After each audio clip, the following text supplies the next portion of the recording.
mwamfunguriye n'izina ry'Imana ko n'ikimuga ko nacitse akaguru koko mwamfunguriye koko mana yanjye mumbabarire mumfungurire pe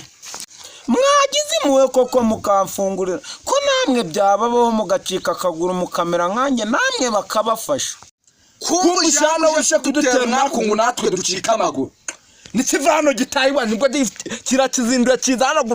kizana ibyo bicumba by'ibiguru ngo hano ngo kije kudutera umwese utabeshye igihe wagahereye uvuka nyoko katigeza kujyana guhoza ubonye kuza guhoza ari uko ubonye twicangaho ugakubitwa n'inkuba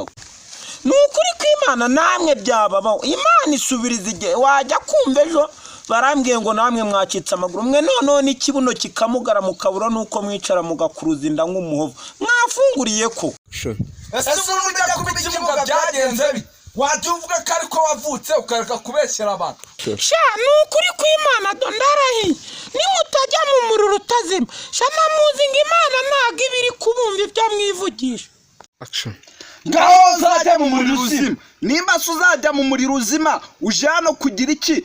uza kudusabiriza twebwe tuzajya mu muriro utazima ruriya rumuga reka turushukisha ino telefone niturangiza tumere nk'abarukoresha siporo tureba ariko n'ukuntu gicumbagira ahubwo reka